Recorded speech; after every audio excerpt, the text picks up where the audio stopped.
As we stand on the brink of a transformative era driven by artificial intelligence, one thing remains clear: our emotional intelligence, or EQ, remains our distinct human advantage. We stand at a strange hinge. Technology accelerates, institutions tighten, and yet the deepest resource we have is not code, but care. Our emotional intelligence, EQ, is the human technology that no machine can replicate. But be honest, we live in a moment of social fracture. People are exhausted, markets make us transactional, and too often humanity's default is bullying, harassment, and brittle impatience. Love and social life have been squeezed into calendars and inboxes. So how do leaders use EQ to not only stay ahead, but heal? To turn compassion into practical action that fixes a life? Here's a fierce, tender playbook you can use now. In workplaces dominated by machine learning and automation, how can leaders leverage EQ to stay ahead? Firstly, practice active listening. How to do it? Say this: sit across, remove devices, invite them in. Tell me what's real for you right now. I'll listen. Listen 80%, speak 20%. Ask open questions. What is draining you? What in your life, work, love, family, feels unsafe? Reflect. So you're saying X. Is that true? Validate. That sounds wounding. I'm glad you told me. This quiet attention transforms humiliation into dignity and reveals the real problem beneath the frantic ask. AI can process data, but it can't empathize. By truly listening to your team, you show that you value their input. Secondly, cultivate empathy. Map the human problem, make love operational. After listening, map the issue like a small brief. Treat the person as whole: worker, parent, friend, lover, citizen. Compassion brief 5 minutes. Life context: caregiving, grief, relationship strain, relocation, or debt. Work impact: concentration, sleep, emotional reactivity. Social life: isolation, lack of support, toxic teams, or bullying. Resources: friends, partner, community, money, time. Barriers: shame, policy, harassment, toxic managers. This map lets you design fixes that honor emotional life as much as professional output. Understand the feelings of your colleagues and respond in a way that acknowledges their emotions. This builds trust and rapport. Foster adaptability. Design interventions that restore love and social repair. Small, graceful experiments beat grand but hollow promises. Practical interventions: flexible rhythms, core hours, plus family hour. Visible permission to be human. Task triage and caretaker cover. Free 20% of cognitive load. Hire or reallocate. Social repair session, mediated conversation or restorative circle when bullying or harassment is present. Micro sabbatical for grief or care, short, paid with reintegration plan. Community reconnection. Paid time for 1 weekly social ritual, team walk, shared meal, peer support hour. Love forward policies, explicit care leave, return to work coaching, and a small emergency care fund. Every intervention needs owner, duration, 8 weeks, measurable signal, sleep score, incidents of heated emails, requests for leave. In this fast-paced, tech-driven world, adaptability isn't just a nicety, it's a necessity. Compassionate accountability, firmness leavened with care. Hold standards and hold people.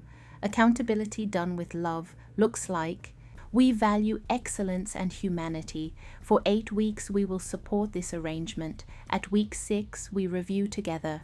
You shape the success metrics. I remove the blockers. This protects performance and dignity simultaneously. When people are cruel, repair and protect, bullying and harassment. We live in an era when frustration ferments into cruelty. Don't paper over it. Triage steps. Immediate safety check. Is anyone at risk? If yes, escalate to HR well-being. Containment, separate parties, pause escalatory interactions. Restorative process. Offer a mediated repair circle where harm is named, harm is heard, and reparative steps are agreed. Clear consequences. Where behavior is abusive, enforce proportionate sanctions. We do love, not enable harm.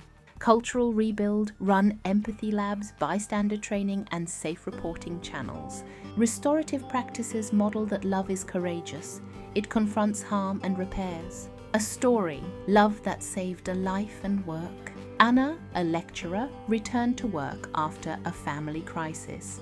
She lay low, ashamed, and her inbox filled. A manager chose listening over spreadsheets.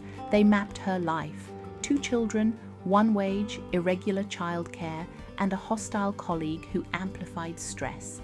The manager authorized a temporary TA, scheduled a restorative meeting with the colleague, opened a small care fund, and carved a weekly peer lunch for Anna and her team. Within 6 weeks, Anna's sleep improved, she reconnected socially, and her teaching quality returned. The cost was small, the human return was immense. Love and structure held talent in place. Tiny tools, copy-paste into your practice. The 5-question compassion map. What changed in your life? What hurts each day? What in your social life helps or harms you? Who can support you? What would help in 6 weeks? Compassionate check-in email, copy-paste. Subject, quick check. I want to listen. Hi name, I'm thinking of you and want to hear how you are. Can we meet for 20 minutes? No judgments, only practical support and options. If you'd prefer to write first, send me 3 lines. Elena. Restorative circle script, facilitator. Opening, we are here to understand harm, not to accuse. Each person speaks without interruption. What happened, how it felt, what harm resulted. Repair, agree on 2 practical steps to make amends. Follow up, schedule check-in in 2 weeks. Encourage your team to embrace change and view it as an opportunity for growth. Measure kindness, simple KPIs. Sleep self-care score plus incidents of reported harassment. Social reconnection metric, number of team social rituals attended plus. Retention of skilled staff plus. Qualitative testimonies, short stories of regained belonging. Evidence makes love repeatable and fundable. 7-day EQ and love sprint, due this week. Day 1, have 1 radical listening conversation, 20 mins. Day 2, complete the compassion map. Day 3, design 1 humane intervention, 8-week window. Day 4, schedule a restorative or social ritual. Day 5, announce compassionate accountability publicly to the small team. Day 6, triage toxic behaviors. Set containment if needed. Day 7, record outcomes and a short testimonial. Now, let's see these EQ practices in action with a short role play. Grab a buddy and demonstrate active listening and empathy. Discuss a work challenge together and try out adaptive solutions on the spot. We cannot pretend systems aren't broken.